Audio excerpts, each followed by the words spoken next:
வணக்கம் வந்தனம் நமஸ்கார் welcome to any tax. இன்றைக்கி நம்ம எனி டாக்ஸில் என்ன வீடியோ பார்க்க போகிறோம் அப்படின்னு சொன்னால், இன்னைக்கு காலையில் அப்படி யூடியூப் ஸ்க்ரால் பண்ணிட்டே இருக்கும்போது ஒரு நேயரை பற்றின ஒரு வீடியோ வேறு ஒரு யூடியூப் சேனலில் அவங்க வந்து தம்ப்நெயில் போட்டிருக்காங்க. அந்த நேயர் வந்து ஒரு பர்டிகுலர் ஒரு விஷயத்த சொல்கிறாரு, ஒரு பர்டிகுலர் தெய்வத்தை வச்சு. அந்த பர்டிகுலர் தெய்வத்தை வச்சு தான் இன்றைக்கி அவர் வந்து பெரிய ஆளாகி பிரபலமாகிருக்கிறாரு. பிரபலமெல்லாம் ஒன்றும் இல்லை, பட் ஆனால் இப்போ நான் சொன்னேன்னா யாருன்னு உங்களுக்கு தெரியும் அப்படின்னு சொல்லக்கூடிய அளவுக்கு பிரபலமாயிட்டாருன்னு பாருங்களேன். ஸோ நான் அந்த 2 பேர்த்தையுமே அந்த அவரையும் சொல்லலை, அவர் எந்த தெய்வத்தை பிடிச்சிக்கிட்டே மேலே வந்தாருன்னு அந்த தெய்வத்து பேரையும் சொல்லலை, சரிங்களா? பட் என்னென்னா, அவரை வச்சு வீடியோ போடுற அந்த பர்டிகுலர் யூடியூப் சேனலுக்கு இதுவே ஒரு பொழப்பு, சரிங்களா? அந்த செய்தியை சொல்லக்கூடிய அந்த ஒரு நபர் இருக்கார் பார்த்தீங்கன்னா, அவர் கொடுக்கக்கூடிய அந்த ஒரு எக்ஸ்ப்ரெஷன், அந்த கொடுக்கக்கூடிய ஒரு விளக்கம்லாம் பார்த்தோம்னா, அப்படியே அந்த தெய்வமே வந்து அவர் கண்ணு முன்னாடி வந்து நின்று, நான் இதுக்காக தான் மகனே உன்னை படைத்தேன் அப்படிங்கிற அளவுக்கு பயங்கரமாக பேசுவார். ஆனால் அந்த ஒழுக்க நெறியோடு அவர் இருக்காரான்னு கேட்டால் தெரியல. சரி, நம்ம அந்த இடத்துக்கு போக வேண்டாம். இப்போ எதுக்காக இதெல்லாம் சொல்லிகிட்டு இருக்கேன் அப்படின்னு சொன்னால், அந்த நபர் நமக்கு கொடுக்கக்கூடிய எக்ஸ்ப்ளனேஷன் அந்த தெய்வத்தை வச்சு, ஏன்னா நமக்கு தெய்வ நம்பிக்கைங்கிறது இருக்குது. அதுதான் ட்ரிகர் பாயிண்ட் அந்த இடத்துல, சரிங்களா? உங்களுக்கும் எனக்கும் தெய்வ நம்பிக்கை அப்படிங்கிறது இருக்குது. அந்த நம்பிக்கையை வச்சு அந்த பர்டிகுலர் யூடியூப் சேனலில் அந்த நபரும் நல்லா பிரபலம் தேடிக்கிறாங்க, காசு பணம் சம்பாதிச்சுக்கிறாங்க. இதுதான் மேட்ரு. ஸ்பிரிச்சுவல் மெட்டீரியலிசம் அப்படின்னு சொல்லிட்டு ஒரு வீடியோ வந்து நம்மளுடைய நெத்தில தன்வாணி சேனலில் பார்த்துருக்கோம். ஜென்ரல் அப்படிங்கிற பிளேலிஸ்ட்டுக்குள்ளே இருக்கும், ஒரு வேளை பார்க்கலன்னா பாருங்கள். இந்த பொருள் இருந்தால் தான் எனக்கு ஆன்மீக முன்னேற்றம் நடக்கும், இப்படி ஒரு இடம் இருந்தால் தான் ஆன்மீக முன்னேற்றம் நடக்கும், கீழே உட்கார்றதுக்கு இந்த மாதிரி ஒரு விஷயம் இருந்தால் தான் நடக்கும், இந்த பொருள் தெய்வ அனுகிரகம் பெற்றது, இந்த பொருள் ஒரு ஞானி ஆசீர்வாதம் பண்ணி கொடுத்தது. இப்போது இதெல்லாமே உண்மையான்னு கேட்டால் உண்மை தான், இல்லைன்னு சொல்லலை. ஏன்னா இந்த உலகம் வந்து நிறைய விஷயங்களை படைச்சிருக்கு. இப்போ ராசிகளே எடுத்துக்கோமே, இந்த இப்படி நாம் இந்த இடத்துல தோன்றுற மாதிரி ராசிகள் அப்படிங்கிறது ஒன்று தோன்றியிருக்கு. நம்மளுடைய எண்ணங்களுக்கு சக்தி இருக்குது அப்படிங்கிற மாதிரி ஒரு பொருளுக்கும் ஒரு சக்தி உண்டு. இப்போ அந்த சக்தியும் நம்மளுடைய சக்தியும் சேரும் பொழுது ஒரு மாதிரியான ஒரு வைப்ரேஷன் ஒரு மாதிரி வேலை செய்யுமான்னு கேட்டால் வேலை செய்யும். ஆயுசுக்கு அது வேலை செஞ்சுட்டே இருக்கணும்னு அவசியம் கிடையாது, ஒரு குறிப்பிட்ட கால அளவில் அது வேலை செய்யும். ஸோ அது மாதிரி ஒரு பொருளுக்கும் ஒரு பர்டிகுலர் வைப்ரேஷன் உண்டு. அதை நம்மோடு சேர்த்தி கொள்ளும்போது அது வேலை செய்யணும்னா செய்யும். ஒரு ஞானி அதை முறையாக ஆசீர்வாதம் பண்ணி கொடுக்குறாருன்னா அதனுடைய சக்தி இன்னும் மெருகேற்றப்படும், சரிங்களா? அதில் இருக்கக்கூடிய கழிவுகளை நீக்கி தூய்மையான அந்த ஒரு சக்தியை உருவேற்றி கொடுக்க முடியுமானா முடியும். அப்படி தான் நம்மளுடைய எந்திர முறைகள் அப்படிங்கிறது வேலை செய்யுது. தாந்திரிக முறையில் இதை தான் பயன்படுத்துவாங்க, சரிங்களா? அப்போது இதெல்லாம் இருந்தால் தான் அப்படிங்கிற ஒரு நிலை இருக்குமான்னு கேட்டால் இல்லை. இப்போ ஒரு மனிதர் வந்து எனக்கு அது நடந்தது இது நடந்தது அப்படிங்கக்கூடிய ஆன்மீக அனுபவங்கள் அப்படிங்கிறது எல்லாருக்குமே நடக்குமா அப்படின்னு கேட்டால் அதுவும் கிடையாது. இப்போது எனக்கு ஒரு மாதிரி ஒரு அனுபவம் இருக்குன்னா உங்களுக்கு ஒரு மாதிரி அனுபவம் இருக்கும். இப்போ நீங்கள் பெரிய ஆளோ நான் சின்ன ஆளோ, இல்லை நான் பெரிய ஆளோ நீங்களே சின்ன ஆளோ கிடையாது. இது அவரவருடைய புரிதலுக்கும் மனப்பான்மைக்கும் ஏற்றார் போல் இருக்கக்கூடிய அந்த ஒரு விஷயங்கள் அப்படின்னு சொல்லக்கூடியது. உங்களுடைய அனுபவம் உங்களுடையது, என்னுடைய அனுபவம் என்னுடையது. இதில் கம்பேரிசனே பண்ணவே முடியாது. ஆனால் இப்போ இதில் என்ன ஆகிப்போச்சு அப்படின்னு சொன்னால், நமக்கு ஏதாவது ஒரு துன்பம் அப்படின்னு சொல்லும் பொழுது அந்த தெய்வத்துக்கிட்ட தானே போய் நிற்கிறோம். இப்போ இந்த தெய்வம் எனக்கு அனுகிரகம் செய்யுது அப்படின்னு சொல்கிறக்கு ஏற்ற மாதிரியே நான் வீடியோ போட்டேன் அப்படின்னு வச்சுக்கோங்களேன், அது எவ்வளோ பெரிய இதாக இருக்கும். என்னங்க அவருக்கு இன்னமும் நடக்குது, ஒரு பெரிய ஆள் போல் நம்மளை நாமளே டீக்ரேட் பண்ணிக்கிட்டே இருப்போம். ஆன்மீகத்தினுடைய முக்கியமான விஷயமே நீங்கள் உங்களை டீக்ரேட் பண்ணிக்கவே கூடாது. அவங்கள மாதிரி எனக்கு நடக்கலையே அந்த எதிர்பார்ப்பே இருக்கக்கூடாது. ஏன், எல்லாவற்றிற்கும் அப்பாற்பட்டு இருக்கக்கூடிய இறைவனை ஏதோ ஒரு எதிர்பார்ப்போட எப்படி அணுக முடியும்? உங்களுக்கு புரியுதா நான் என்ன சொல்கிறேன்னு? ஏன் உங்களுக்கு ஒரு அனுபவம் எனக்கு ஒரு அனுபவம் அப்படின்னா, இது அவரவருடைய புரிதலும் அணுகு முறையும் பொறுத்தது. இப்போ நான் என்னுடைய பெருசாக தப்பட்டம் கொட்டினேன் அப்படின்னு வச்சுக்கோங்களேன், இதனால் என்ன பயன் இருக்க போகுது அப்படின்னு கேட்டால் ஒன்றும் இல்லை அப்படிங்கிறது அந்த இதில் இருக்காது. இப்போ நான் சொல்கிறது எல்லாமே என்னுடைய மனோமாயையாக கூட இருக்கலாம் இல்லையா? உண்மையாலுமே நடக்காமல் நான் என்னையவே நானே ஒரு பைத்தியமாக இருந்துட்டு, ஆனால் நான் பைத்தியம்னு எனக்கு தெரியலேன்னு வச்சுக்கோங்களேன், நான் பாட்டுக்கு எனக்கு அது நடந்தது இது நடந்தது, இதெல்லாம் வெறும் என்னுடைய மனோமாயையாக இருக்கிறதுக்கும் நிறைய வாய்ப்புகள் உண்டு. ஏன்னா உண்மையான ஆன்மீக அனுபவத்திற்கும் ஒரு மனோமாயைக்கும் நூல் இலையில தான் வித்தியாசம் இருக்கும். நம்ம ஈஸியாக வந்து ஆன்மீக அனுபவங்கிற பேரில் வெறும் ஒரு மனோமாயையில் போய் சிக்கிடுவோம். அப்போது இதெல்லாமே நம்ம வந்து சரியாக கவனிச்சுக்கிட்டே இருக்கணும். இப்போ இப்படிப்பட்ட இந்த தெய்வ வழிபாடு நம்பிக்கை அப்படிங்கிறது எந்த அளவுக்கு நமக்கு தேவைப்படும் அப்படின்னு கேட்டால், நேற்று பதஞ்சலி யோக சூத்திரம் அப்படின்னு சொல்லக்கூடிய அந்த நூல் படிச்சுட்டு இருந்தேன். படிக்கும் பொழுது அந்த முதல் சாப்டர் ஒரு ஓப்பன் பண்ணும்பொழுது வாயை திறந்தோடனே சமாதியில் தான் திறக்கிறார். நம்ம வழக்கமாக கடைசி தான் சமாதின்னு அப்படின்னு பேசுவோம், ஒரு வாயை திறக்கும் போதே சமாதியில் தான் ஓப்பன் பண்ணார். அப்போது அதில் 2 வகையான சமாதி சொல்கிறார், சவ்விகற்ப சமாதி, நிர்விகற்ப சமாதி அப்படின்னு சொல்லிட்டு. இப்போ இந்த சவ்விகற்ப சமாதி அப்படின்னு சொல்லக்கூடியதற்கு பார்த்தீங்கன்னா, எண்ணமானது எல்லா இடத்துலையும் அலைஞ்சு திரிஞ்சு சுற்றிக்கிட்டே இருக்குது. இப்படிப்பட்ட இந்த எண்ணத்தை ஒருநிலைப்படுத்தி நம்ம வந்து நிலைப்படுத்தி வைக்கணும். அதற்கு நிறைய வழிமுறைகள் எல்லாமே சொல்லிக்கிட்டு இருக்கார். இந்த பதஞ்சலி யோக சூத்திரத்தை பற்றி நம்மளுடைய திறந்தனமணி சேனலில் பார்ப்போம். ஸோ இன்றைக்கி இதுக்கு மட்டும் சொல்கிறேன். இப்படி அலைந்து கொண்டு இருக்கக்கூடிய அந்த ஒரு எண்ணத்தை ஏதாவது ஒரு வழியில் கொண்டு போய் நிறுத்து. இப்போ ஏதாவது ஒன்று மேலேன்னு கேட்டால் என்ன பண்ணுறது? எழக்கூடிய எண்ணத்தின் மேலேயே நிறுத்தலாம், விடக்கூடிய மூச்சு மேலே நிறுத்தலாம், மூச்சை உள்ள அடக்கி நிறுத்துவதன் மூலமாக நிறுத்தலாம், இல்லை ஏதாவது ஒரு பொருளின் மீது நிறுத்தலாம். இப்போ இந்த ஏதாவது ஒரு பொருளின் மீது அப்படின்னு சொல்லக்கூடியது அந்த இடத்துல தெய்வம் அப்படிங்கிறது நமக்கு சுட்டி காட்டப்படக்கூடிய ஒரு முக்கியமான ஒரு விஷயம். இப்போ உங்களுக்கு ஒரு பர்டிகுலர் தெய்வத்தை பிடிச்சிருக்குன்னா அந்த தெய்வத்தினுடைய உருவத்தை அப்படியே மனசில் நினச்சிக்கிட்டு அப்படியே நீங்கள் உட்காந்துக்கிட்டே இருக்கலாம். வேறு எந்த கவனமே அந்த இடத்துக்கு போகக்கூடாது. ஏன்னா அந்த தெய்வத்தினுடைய உருவம் மட்டும்தான் உங்களுடைய கவனத்தில் இருக்கும். இல்லை அந்த தெய்வத்தினுடைய மந்திர உச்சாடனம் அப்படிங்கிறத செய்து கொண்டே இருக்கலாம், வேறு எங்கேயுமே கவனம் போகாமல். இப்போது இந்த ஒன் பாயிண்ட் ஆஃப் கான்சென்ட்ரேஷன் அப்படின்னு சொல்லும்பொழுது அந்த தெய்வத்தினுடைய உருவத்தின் மீதே இருந்துக்கிட்டே இருக்கும் பொழுது தன்னிலை மறந்த ஒரு நிலை அப்படிங்கிறதுக்கு நம்ம போயிடுவோம்.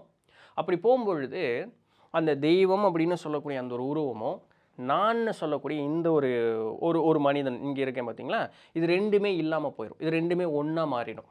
இந்த ரெண்டுமே ஒன்றா மாறும் பொழுது அப்போவும் நம்மளுடைய கான்சென்ட்ரேஷன் ஒரு இடத்துல இருந்துக்கிட்டு தான் இருக்குது. ஆனால் அது ரெண்டுமே ஒன்றாயிடுச்சு.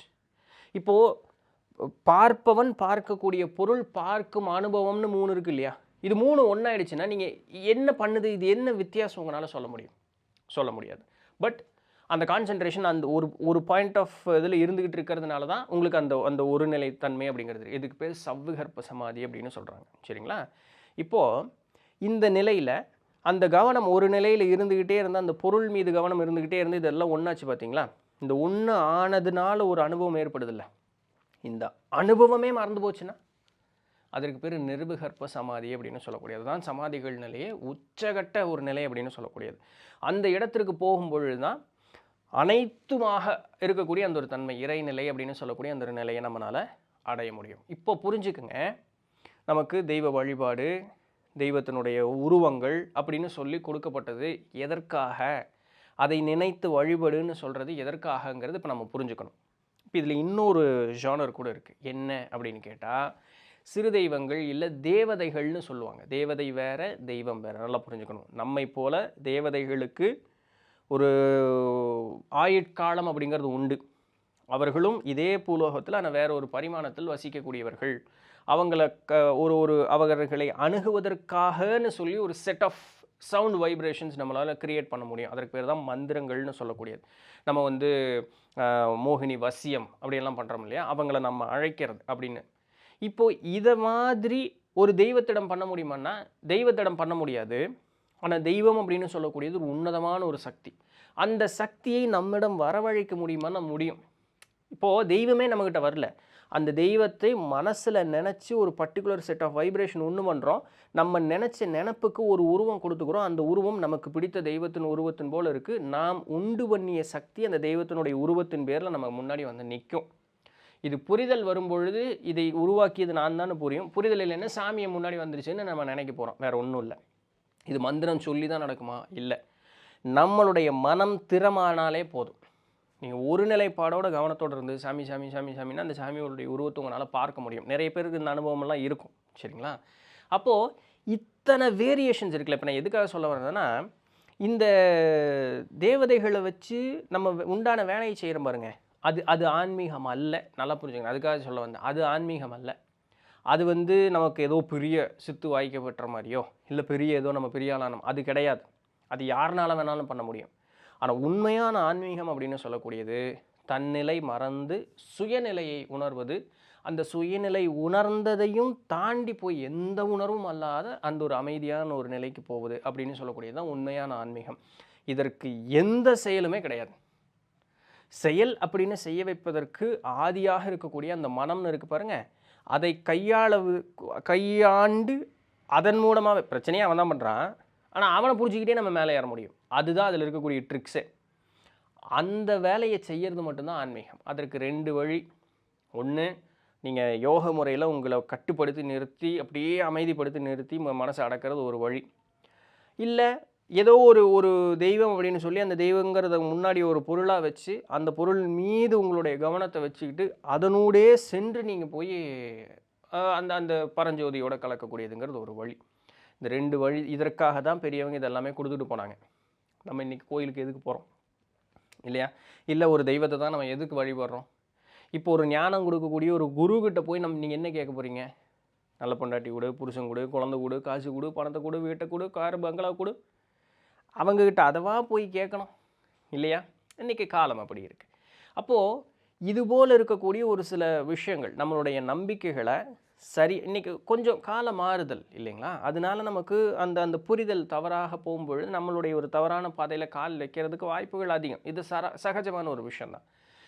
இதை நேர்படுத்தி கொண்டு போக வேண்டிய ஒரு இடத்துல இருக்கக்கூடிய நபர்கள் அதை செய்வதில்லை ஒன்று. இன்னொன்று, என்ன வேணாலும் பேசலாமே, யார் கேட்க போகிறான்? ஏன்னா நேர்படுத்தி போக வேண்டிய இடத்துல இருக்கக்கூடிய நபர்கள் முன் நீ சொல்லுவது தவறுன்னு அவர்கள் சொல்ல வரமாட்டாங்க. அவங்களுக்கு என்ன, யாராவது அவங்கள கண்டுபிடிக்கிறதே ஃபஸ்ட்டு கஷ்டம். நேர்மையாக இருக்கக்கூடிய நபர்களை கண்டுபிடிச்சி அப்படி போகிறோம் அப்படின்னு சொன்னாலுமே அவங்க பொறுமையாக அவங்க என்ன சொல்லணுமோ சொல்லி தருவாங்க. அந்த நபர்கிட்டருந்து வரக்கூடிய வைப்ரேஷன் நம்மளே அப்படியே சாந்தப்படுத்திடும். ஸோ சுற்றி இருக்கக்கூடியது இது இப்படி தான், ஏன் இயற்கை உடையா அப்படின்ட்டு அவங்க மட்டும் பேசாமல் இருப்பாங்க. அதனால் அவங்க வெளியே வரவே மாட்டாங்க. அப்படி அந்த நல்ல ஒரு நபர்கள் வெளியே வராத ஒரு காரணத்தினால யார் வேணாலும் என்ன வேணாலும் பேசலாங்கிற ஒரு சூழல் வரும்பொழுது சும்மா அடித்து தள்ள வேண்டியதுதான். மக்களுக்கு உண்டான நம்பிக்கையை நம்ம கையில் எடுத்துக்குவோமே. அப்போது நேராக ஒரு வழிபாதையில் போகாமல் நம்ம என்ன பண்ணிடுறோம், திசை மாறி போயிடுறோம். என்ன சரியாக செய்யணுமோ சரியாக செய்கிறத விட்டு போட்டு தேவையில்லாததை செஞ்சு ஆயுட்காலத்தை வீண் விரயம் தான் செய்து கொண்டு இருக்கிறோமே தவிர பயனான ஒரு ஒரு செயலை எதையுமே நம்ம செய்யறதில்லை அப்படின்னு சொல்லக்கூடிய அந்த ஒரு நிகழ்வு தான் இன்றைக்கி இருக்குது.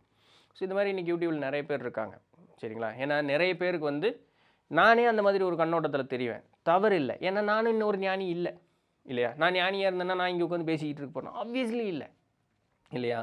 ஸோ அதனால் இப்போது அப்படி இல்லைங்க, அவங்க சொல்கிறது எனக்கு நேர்மையாக இருக்குது பாருங்கள், நான் பார்க்க வேண்டாம்னு சொல்ல. ஆனால் எல்லாத்தையும் உள்ளே வாங்கிக்கணும்னு அவசியம் கிடையாது. ஏன்னா சொல்லக்கூடியவர் சொல்லக்கூடிய நிலை உணர்ந்தாரா, சொல்லக்கூடிய நிலையில் அவர் உண்மையாலுமே இருக்கிறாராங்கிற அந்த கேள்வியை கேட்டு பதில் கண்டுபிடிக்க வேண்டியது நீங்கள் மட்டும்தான். வேறு யாருனாலையும் சொல்ல முடியாது. இப்போ யாராவது சொன்னால் அது அவர்களுடைய கருத்து.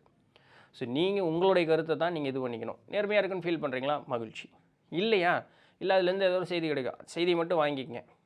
உங்களுக்குள்ளே அலசி ஆராய்ஞ்சு பார்த்து ஒரு முடிவுக்கு நீங்கள் உங்களுடைய பயணத்தில் நீங்கள் தொடர்ந்து இருங்க. அதுதான் சாலச் சிறந்தது.